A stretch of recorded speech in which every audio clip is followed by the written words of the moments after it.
Kalau saya lihat ini salah satu pemain yang dibutuhkan, makanya Persib kemudian berusaha keras untuk bisa melakukan Peralta ya.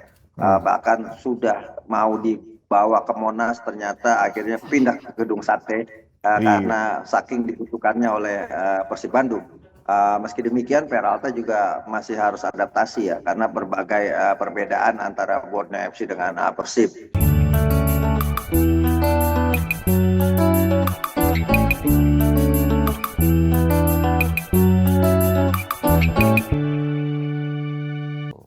Baiklah. Hmm. Ini juga kalau ngomongin tentang Persib, Hmm. dibawa kepemimpinan baru Igor Tolic dan juga Hmm. pemain-pemain baru yang baru saja didatangkan, kayaknya nggak cocok kalau kita nggak ngobrol sama seorang yang sangat Betul. memahami tentang Persib, Iya. suka memberikan apa ya, Singkatan-singkatan. singkatan dan juga petua-petua. Betul. Kita langsung sapa saja Bung Akmal Marhali. Iya. Selamat pagi Bung Akmal. Selamat pagi Abah Akmal. Selamat pagi, salam sepak bola. Salam sepak bola. Menggunakan langsung jaket timnas ya, sepertinya terlihat diintip-intip sedikit. Iya. Di sini terlihat jaket timnas Indonesia. Iya, benar. Iya, jaket timnas benar. Tuh ada logo-logonya tuh. Atau jangan-jangan bukan, makanya ditutupin dikit. Waduh, jangan. Jangan. Iya. Bung Akmal, kita langsung saja nih. Kan di musim lalu saat Persib masih dipimpin oleh Bojan Hodak, berhasil mampu membuat hat-trick juara Super League. Dan sekarang secara mengejutkan, walaupun informasinya sudah muncul lama, Bojan Hodak meninggalkan kepelatihannya di Persib, walaupun tidak menjadi pelatih utama, tapi masih ada membayangi Igor Tolic dan juga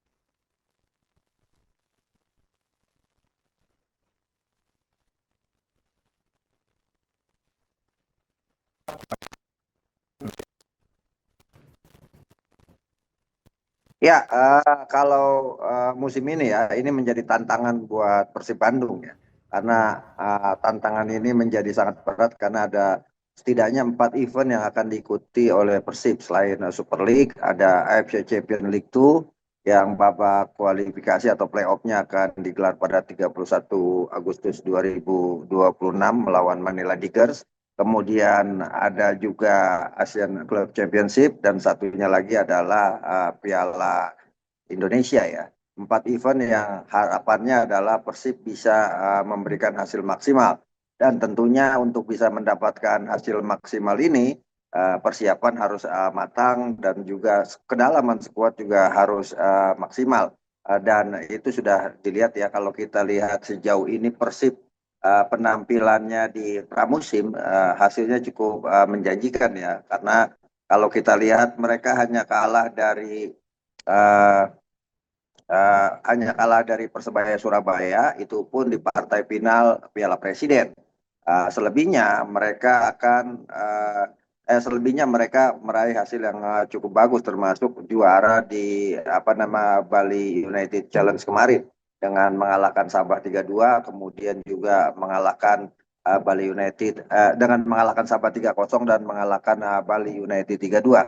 Artinya secara kedalaman skuad Persib memang sudah mulai kelihatan punya prospek yang sangat bagus, tapi lagi-lagi ini akan menjadi tantangan tentunya buat Persib, ditambah ada beberapa hal yang belum begitu maksimal ya kekuatannya Persib saat ini.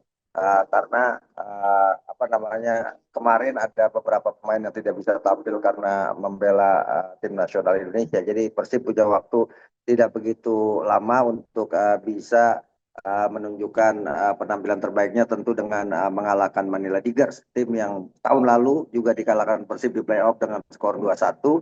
Dan yang menarik di AFC Champions League 2 itu di jadwal, saya lihat di jadwal justru Seoul FC punya jadwal sudah meletakkan Persib sebagai lawan pertama. Artinya ini yang menurut saya ini sebenarnya bercanda atau mereka sudah punya cenayang ini. Seoul FC sudah menempatkan Persib sebagai calon lawan mereka, bahkan bukan cuma main di Seoul ini kan stadion yang pernah digunakan Piala Dunia, tapi juga main di Gelora Bandung Lautan Api. Padahal pertandingannya belum berjalan. Pertandingan baru akan dilaksanakan 31 Agustus. Jadi menurut saya ini sudah merupakan tantangan yang menarik dari Seoul, bahwa Seoul ternyata sudah menunggu Persib untuk bisa bertemu di AFC Champions League di babak penyisihan grup, dan artinya Persib harus bisa lolos dengan mengalahkan Manila Tigers. Kalau dari materi pemain seperti tadi dikatakan market value Manila Tigers di bawah Persib, tapi ini yang menarik adalah dua tim ini sama-sama dua tim yang menjadi juara di liga domestik masing-masing. Persib di Super League, sementara Manila Tigers di Liga Filipina. Iya. Nah, ini kalau kita ngomongin Persib nggak lepas dari pemain-pemain yang baru datang kan ya, kayak Sandy Walsh, Aknor Ratmangun, Mariano Peralta, Luka Menalo, Balsa Sekulic. Menurut Bung Akmal, kira-kira siapa nih yang akan bersinar musim depan nih di antara nama-nama yang sudah datang kan ke Persib? Ya, kalau kita lihat dari pramusim ya, penampilan yang cukup menjanjikan adalah Sekulic ya. Dia tampil sangat luar biasa dengan sangat konsisten. Sementara yang dalam tanda tanya penampilannya menurut saya adalah justru Roman Thank You, yang kemungkinan kalau lihat tanda-tanda gitu kan di Bali United Challenge, kemungkinan Roman Thank You akan tidak lanjut bersama Persib, mungkin dipinjamkan seperti halnya Robi Darwi, seperti halnya Enen Ardiana, mungkin akan dipinjamkan ke klub lain. Persib masih membutuhkan striker yang naluri golnya cukup tinggi, setidaknya bisa bersaing dengan Barca Kulik di lini depan. Kalau saya lihat itu, kalau kemudian bahkan isu belakangan juga ada yang rame-rame juga katanya Persib masih terus akan mengejar pemain bidikannya, utamanya di posisi gelandang bertahan, gitu kan, karena Maklok secara usia sudah uzur, kemudian juga ada juga Dedi Kusnandar, tapi penampilannya belakangan pasca cedera tidak begitu stabil. Ada juga misalnya Tom Hey, tapi Tom Hey bukan gelandang bertahan yang yang cukup kuat untuk merebut bola. Kemudian ada juga yang dari Jepang ya, yang juga diharapkan bisa mengganti. Nah, inilah yang dibutuhkan Persib untuk punya gelandang bertahan yang punya kemampuan untuk merebut bola. Dan kabar-kabarnya gitu kan, nama Nathan Choaon disebut-sebut akan menjadi kejutan ketika Persib nanti di akhir bursa transfer mendatangkan pemain baru, selain tentunya seorang striker dan mungkin kiper kali ya, kiper yang masih menjadi bidikan. Jadi ada 3 posisi yang menurut saya masih jadi bidikan Persib, yang nih striker untuk menjadi tandem bahkan saingannya Sakulik, kemudian juga di gelandang bertahan untuk pelapis Maklok, dan juga posisi kiper mungkin untuk untuk bersaing di AFC Champions League itu dengan berbagi peran bersama Teja Pakualam. Iya. Nah, kalau misalnya tadi kan bilang mau datengin pemain asing lagi nih, kan sekarang slotnya udah 11. Kira-kira selain Ramon Tanki nih ada yang dicoret lagi nggak nih, Bung Akmal nih, kalau misalnya ngelihat dari kemarin lah Piala Presiden selain Ramon Tanki? Ya, ada beberapa pemain yang masih dalam posisinya menumpuk ya, seperti misalnya di posisi belakang ada Gabriel Tombo yang baru didatangkan. Ya. Sudah ada Loncat juga yang baru didatangkan. Artinya posisi lini belakang Mackenardi atau Julio Cesar kan salah satunya mungkin juga ada yang dilepas gitu kan. Kalau kemudian Persib menambah pemain di posisi kiper misalnya, karena belakangan posisi kiper ini yang disebut-sebut masih rawan untuk Persib untuk menjaga kedalaman untuk urusan tampil di Liga Champion atau AFC Champions League 2. Kemudian kalau posisi gelandang yang ada kan sejauh ini adalah Gue Cicau, yang kemungkinan juga posisinya masih 50-50 bersama dengan Persib karena di sana sudah ada Tom Hey. Kemudian kalau yang beberapa yang sudah didatangkan kan sudah mulai menunjukkan performa yang cukup menjanjikan, kayak Menalo juga sudah menunjukkan performa terbaiknya walaupun itu banyak persaingannya. Kemudian kalau Bergwinheo kan gelandang yang serba bisa ditempatkan di berbagai posisi, seperti halnya pemain seperti halnya Eliano Raiders ya, yang bisa main di berbagai posisi. Sementara mungkin juga yang rawan juga Julian Barros, posisi-posisi yang rawan yang mungkin sewaktu-waktu bisa digantikan oleh pemain baru kalau Persib mendapatkan pemain yang benar-benar bisa menyempurnakan puzzle-nya saat ini. Iya. Bung Akmal, salah satu pemain yang memang mencuri perhatian dari pecinta sepak bola Indonesia, salah satunya adalah Mariano Peralta. Kemarin sempat diisukan akan bergabung dengan Persija, membuat The Jack juga bahagia karena kedatangan Peralta sebagai salah satu pembelanjaannya dari Borneo FC. Tapi di sisi lain akhirnya Peralta ini masuk ke Persib dan penjualan jersinya menjadi salah satu yang ramai lah, laku. Tapi di sisi lain juga ada pemain-pemain lain yang juga masuk dalam lini penyerang. Nah, kalau menurut Bung Akmal sendiri, Mariano Peralta ini memang sengaja disiapkan untuk membuat fans menjadi semakin sayang kepada Persib, semakin membuat para pecinta sepak bola mencintai Persib, atau sebenarnya ini ada salah satu langkah yang memang menurut Igor Tolic adalah pemain yang dia butuhkan untuk mengisi lini serang, Bung Akmal? Ya, kalau saya lihat ini salah satu pemain yang dibutuhkan, makanya Persib kemudian berusaha keras untuk bisa melakukan Peralta ya. Bahkan sudah mau dibawa ke Monas, ternyata akhirnya pindah ke Gedung Sate karena saking dibutuhkannya oleh Persib Bandung.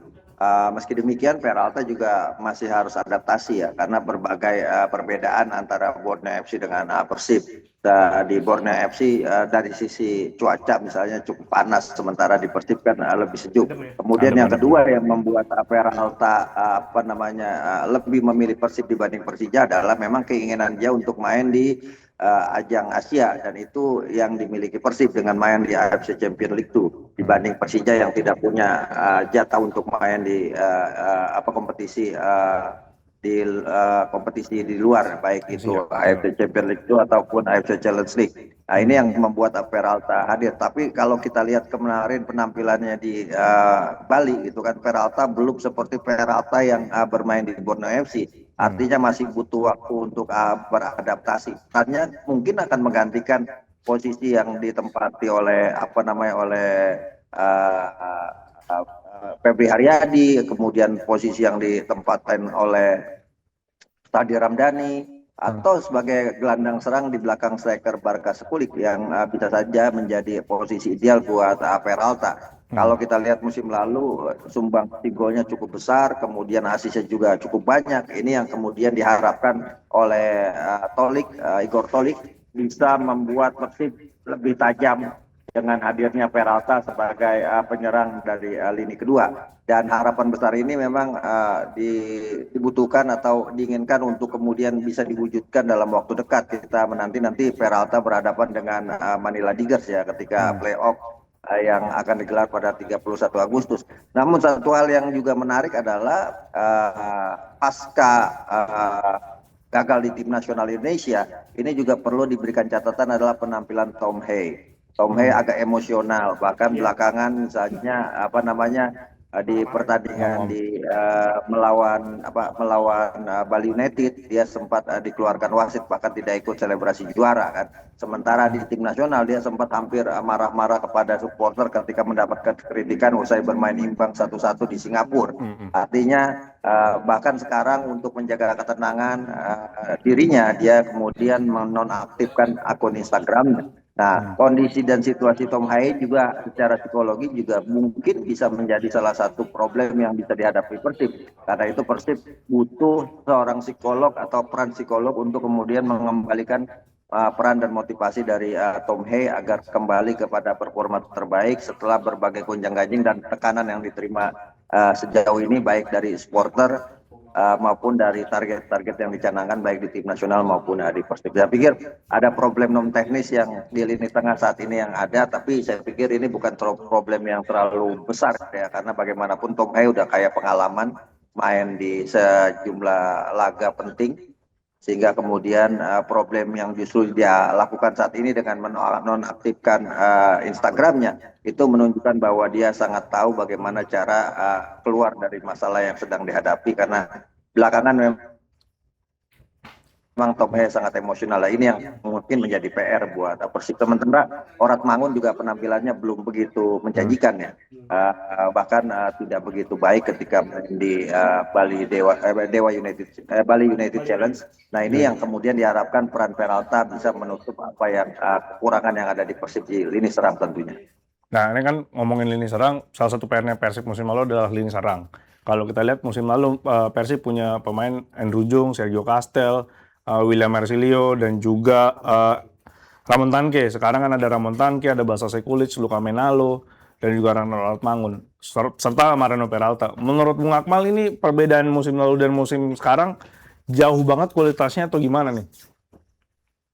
Ya, sekarang lebih disempurnakan lagi ya peran dan tugas dan tanggung jawab lini depan Persib, karena bagaimanapun kalau kita lihat Andre Jung tahun lalu juga musim sangat bagus penampilannya, tapi akhirnya dilepas karena diharapkan dengan hadirnya Barkas Pulik justru lini depan Persib lebih tajam. Kemudian juga Sergio Castel dilepas ke Persik Kediri, karena menurut saya Castel ini adalah salah satu rekrutan Persib yang flop ya di musim lalu bersama dengan Levin Kurzawa. Menurut saya walaupun dia punya nama besar pernah bermain di PSG, tapi performanya tidak begitu menjanjikan, termasuk ya Marsilio yang tadi disebutkan kan. Justru temperamennya lebih tinggi dibanding penampilan apiknya di lapangan. Padahal dia sudah dikasih nomor keramat nomor 10 di Persib Marsilio. Jadi menurut saya sekarang apa yang dilakukan oleh Tolik ini adalah menyempurnakan puzzle yang sudah dibuat oleh Bojan Hodak ya. Untuk lini depan dilakukan perubahan di beberapa peran. Jung dilepas, kemudian juga Kastel dilepas dengan Sekulik didatangkan, ketajamannya lebih menjanjikan dalam beberapa uji coba di pre-season ini. Kemudian masih ada Julian Barros yang diharapkan, kabarnya kan katanya Persib juga akan menghadirkan salah satu striker lagi dari Slovakia gitu. Saya lupa namanya, yang sedang dijajaki. Ya bukan mustahil itu menyempurnakan apa yang dilakukan oleh Persib saat ini, karena bicara kalau bisa striker dari Slovakia itu datangkan, atau tadi yang saya sebut pemain keturunan kita Nathan Joaon didatangkan untuk isi posisi gelandang bertahan, Persib akan lebih unggul lagi dari Persija saat ini dalam halnya kaitannya tadi market value. Karena Persija baru mendatangkan Jamie Jeff yang dari striker baru, kemudian market value-nya menjadi lebih tinggi dari Persib dengan 166 miliar, sementara Persib 165. Kalau Persib mendatangkan pemain asing baru, dengan pastinya market value Persib akan kembali mengungguli Persija. Jadi sekarang ini yang menarik adalah bursa transfer, di mana Persija bersaing, bukan cuma bersaing dalam target juara. Persib ingin 4 kali juara, Persija ingin ulang tahun ke 500 DKI Jakarta. Bersaing di sisi lain, ada nama pemainnya ada yang hampir sama lagi, ada sama-sama yang namanya Loncars gitu kan. Kemudian ketika Persib beli pemain Jepang, Persija datangkan pemain Jepang. Ketika Persib beli pemain Eropa Timur, Persija datangkan pemain Eropa Timur.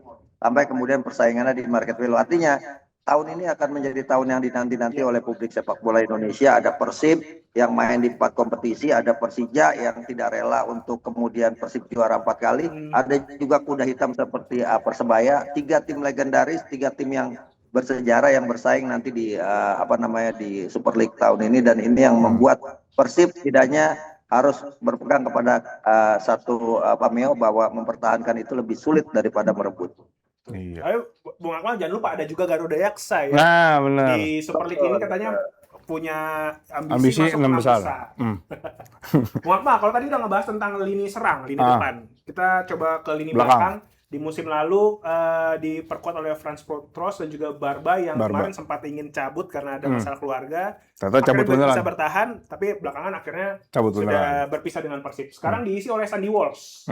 Ini melihat masuknya Sandy Walsh ini, apakah benar-benar menjadi solusi bagi Igor Tulic dalam menjaga lini belakang Persib, atau sebenarnya masih dibutuhkan lagi pemain-pemain lagi yang harus direkrut oleh Persib nih, Bung Akmal? Ya, Berba musim lalu perannya sangat sentral ya sebagai kapten tim, dan juga sebagai kekuatan utama di lini belakang yang membuat Teja Pakualam akhirnya mencetak rekor sebagai kiper dengan clean sheet terbanyak 18 kali sepanjang musim dan melewati rekor Yo Jae-hoon ya. Dan ini tidak lepas dari begitu solidnya peran lini belakang yang dikawal oleh Berba bersama dengan Julio Cesar dan juga Machinardi yang bergantian, tambah perang Putros. Tapi Putros sekarang sudah dilepas, dan sekarang datang beberapa pemain baru di lini belakang ya. Saya menarik melihat penampilan Gabriel Mutombo yang diharapkan bisa menggantikan peran dari engkangnya Berba. Kemudian juga dengan hadirnya Sandy Walsh, walaupun dia bukan bek tengah, tapi dia juga bisa bermain sebagai bek kanan. diharapkan juga bisa menjaga kedalaman di sektor lini belakang. Tapi sekali lagi kalau buat lini belakang tinggal bagaimana menyatukan pemain yang sudah ada saat ini, Julio Cesar, Mas Grati, kemudian Gabriel Mutombo, kemudian juga Sandy Walsh, untuk bisa cepat mendapatkan chemistry satu sama lain. Ya, dan yang paling penting saya katakan kalau lini belakang termasuk posisi kiper gitu kan. Ini posisi kiper kan masih rawan karena di Persib cuma ada 3 kiper ya yang kita hadir sana, Teja Pakualam, kemudian Miftah, dan satu lagi Reka kan, pemain yang sangat muda. Jadi Persib masih butuh kiper yang punya jam terbang mumpuni untuk bisa membawa mereka tampil maksimal di AFC Champions League 2. Kalau untuk di kontes Liga Super Indonesia, sosok Teja Pakualam sudah sangat mumpuni dan sangat cukup. Tapi pelapisnya ini yang kemudian masih harus bisa meningkatkan kemampuan dan kualitasnya. Butuh satu kiper lagi yang punya jam terbang dan pengalaman untuk level Asia. Karena nanti saya katakan tadi dikatakan bahwa di AFC Champions League itu kalau kita lolos dan kalahkan Manila Tigers, maka kita akan bertemu dengan lawan yang sangat berat, FC Seoul. Seoul ini saat ini sekarang pemuncak klasemen bahkan di Liga Korea kan. Kemudian ada Melbourne Victory yang secara sejarah membuktikan kita nih agak kesulitan berhadapan dengan tim-tim asal Australia di pentas Liga Champion. Bahkan dulu Persik Kediri pernah kalah telak melawan Australia ya, yang kita hanya bisa menang lawan wakil Australia ketika kita memindahkan pertandingan di Stadion Manahan Solo jam 1 siang waktu Persik Kediri masih dibela oleh Budi Sudarsono. Dan selebihnya kita akan selalu kesulitan. Praktis rival yang paling sepadan atau setara dengan Persib itu adalah wakil dari Chong Vitel ya, wakil dari Vietnam.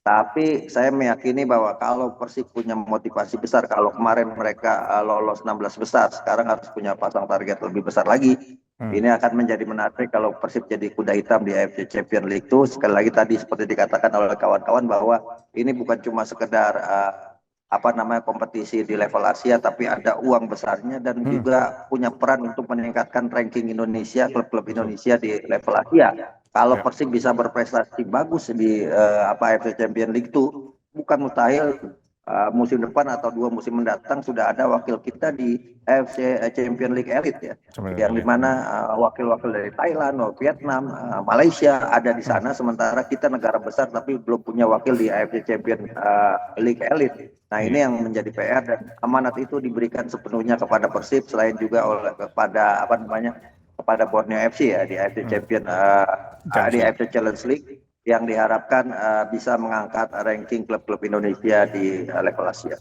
Iya, benar. Nah, mungkin terakhir nih Bung Akmal, melihat dengan skuad yang sekarang dan juga dengan 4 kompetisi nih, kira-kira kiprah Persib di masing-masing kompetisi akan seperti apa? Apakah harus memprioritaskan salah satu atau kejar yang lebih realistis untuk jadi juara nih? Ya, Persib harus ubah mindset ya. Dulu banyak klub-klub di Indonesia yang mindsetnya adalah menang di liga domestik, sehingga kemudian mengabaikan kompetisi Asia ketika era-era tahun awal-awal 2000-an dan 90-an, karena menganggap ini adalah beban, dalam tanda kutip beban negara, beban klub main di level Asia. Tapi sekarang kan kondisinya sudah berbeda, di mana kompetisi Asia ini bisa jadi ajang untuk menambah pemasukan buat klub, karena nilai match fee-nya dan juga hadiah yang diberikan sangat besar sekali.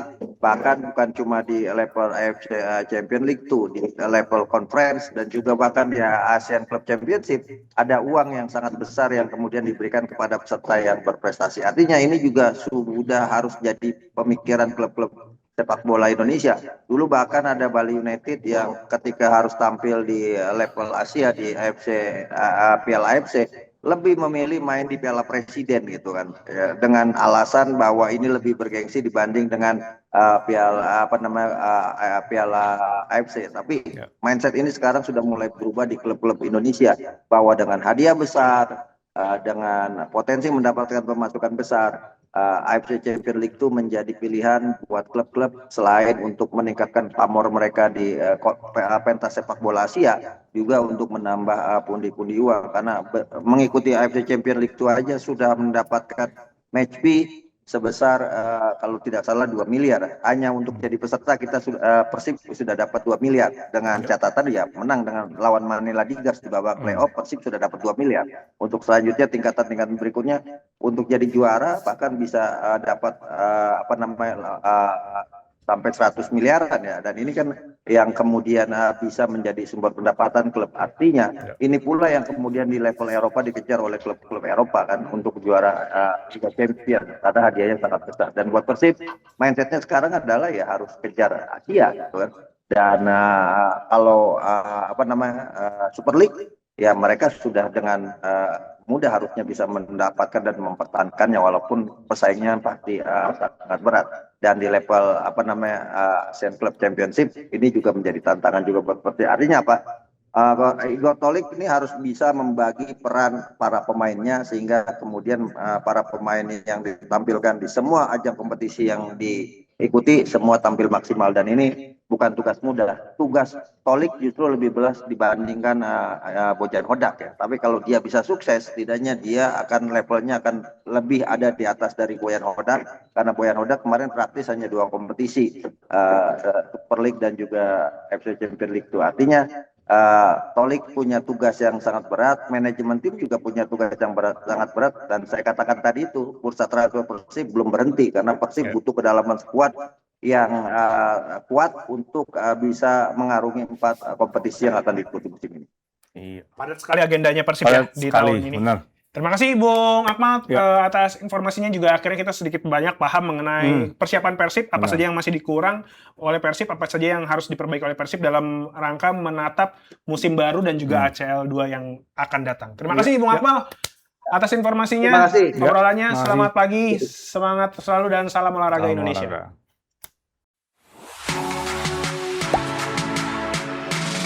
Gak sempet baca? Dengerin aja, klik icon text to speech di okezone.com.